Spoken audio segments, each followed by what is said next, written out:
आज ही Doubtnut app download करें। Doubtnut पर होगा अब आपके सभी मैथ्स, केमिस्ट्री, फिजिक्स और बायोलॉजी डाउट्स का सफाया। बस अपने क्वेश्चन की फोटो खींचो, उसे क्रॉप करो और तुरंत वीडियो सोल्यूशन पाओ। Download now. क्वेश्चन में कह रखा है कि एक YDSC अरेंजमेंट है as shown in the figure. Fringes are seen on screen using monochromatic source as having wavelength of 3000 Armstrong in air. S1 और S2 दो स्लिट दी हुई है जिनकी separated by a distance of 1 millimetre and उनका distance जो screen से दिया हुआ है वो D equals to 1 metre. Left of the slit S1 and S2 medium of refractive index दिया हुआ है N1 equals to 2 is present and to the right of S1 and S2 medium का जो रिफ्रैक्टिव इंडेक्स है वो दिया हुआ है 3/2 is present. A thin slab of thickness T is placed in front of S1 जिसका रिफ्रैक्टिव इंडेक्स दिया हुआ है हमें N3.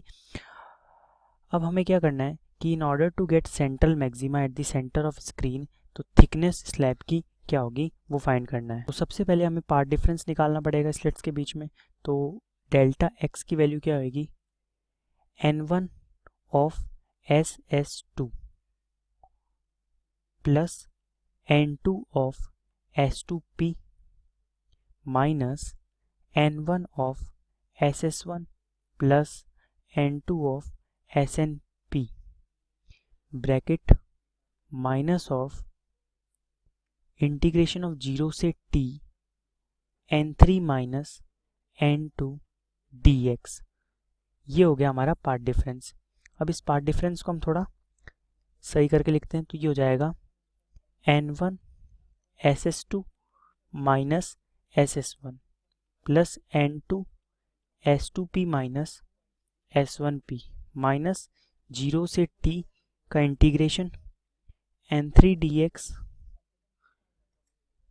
Minus of N2 dx. तो ये हो गया हमारा पार्ट डिफरेंस. तो हमें क्या चाहिए कि जो सेंट्रल मैक्सिमा है वो चाहिए eight the centre of the screen पे. और हमें यहाँ पे जो N3 और x का ग्राफ दिया है उसकी हेल्प से हम क्या निकाल लेंगे, इसका एरिया अंडर ग्राफ निकालते हैं जिससे हमें क्या मिल जाएगा N3 dx. तो जो इसका एरिया होगा वो कितना है किसी भी टी पे हो जाएगा 1 + 3/2 इंटू टी. तो इसका जो एरिया है वो निकल गया ट्वाइस ऑफ टी. तो जो हमारा सेंट्रल मैक्सिमा हो गया उसको हमें करने के लिए डेल्टा x इक्वल्स टू 0 कर देते हैं. तो 0 equals to SS2 minus SS1 की वैल्यू पुट करते हैं. तो जो N1 की वैल्यू हमें दे रखी है वो है 2 इंटू जो SS2 माइनस SS1 की वैल्यू हो गई 10⁻³ का square divided by twice into 1. और जो S2P माइनस S1P है वो हो जाएगा 0 और minus twice of T plus N2 की वैल्यू हो गई 3/2 टाइम्स ऑफ T. तो ये हो गया हमारा इसका. तो यहाँ से हम T की वैल्यू फाइंड कर लेंगे. तो जब सॉल्व करेंगे तो आ जाएगा 0.5 T इक्वल्स टू 1 माइक्रोमीटर. तो जो T की वैल्यू आ गई वो आ गई 2 माइक्रोमीटर. ये हो गया हमारा पहला पार्ट.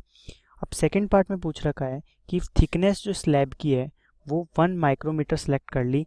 तो इसने पूछा है कि जो पोजीशन ऑफ सेंट्रल मैक्सिमा होगी उसका y कोऑर्डिनेट क्या होगा. तो इसकी हम थिकनेस निकालते हैं. तो इसने कहा कि जो थिकनेस है वो कितनी हो गई T की वैल्यू 1 माइक्रोमीटर. ये कौन सा पार्ट है सेकंड पार्ट. तो इसमें क्या करेंगे जो सेंट्रल मैक्सिमा की पोजीशन होगी वो 0 1 micrometre plus 3y_d divided by twice of d minus of 0.5 t. तो यहाँ से हम y की वैल्यू निकाल लेंगे. तो y की वैल्यू आ गई 3y_d by 2d equals to minus of 0.5 micrometre. तो यहाँ से जो y की वैल्यू आ जाएगी वैल्यू d और y d और स्मॉल d की वैल्यू पुट करके वो आ जाएगी -1/3 millimetre below centre. Minus sign का मतलब है बिलो सेंटर. तो ये हो गया हमारा सेकंड पार्ट. अब थर्ड पार्ट में पूछा है कि fringe width on the screen क्या हो. तो यहाँ से हम फ्रिंज विड्थ निकालते हैं. तो जो फ्रिंज विड्थ होती है बीटा उसकी वैल्यू होती है lambda d by N2 into small d. तो अब इसकी वैल्यू पुट करते हैं. तो जो लैम्डा की वैल्यू दे रखी है वो 3000 into 10⁻⁻10 metre into 1 into 2 divided by N2 की वैल्यू 3 इंटू 1 इंटू 10⁻⁻3. तो यहाँ से जो फ्रिंज विड्थ की वैल्यू निकल गई वो आ गई 0.2 मीटर. तो ये हो गया हमारा थर्ड पार्ट भी. क्लास 6 से 12 से लेके नीट, IIT, जेई मेंस और एडवांस के लेवल तक 10 मिलियन से ज्यादा स्टूडेंट्स का भरोसा। आज ही डाउनलोड करें डाउटनेट ऐप या व्हाट्सएप कीजिए अपने डाउट्स 8400 400 400 पर।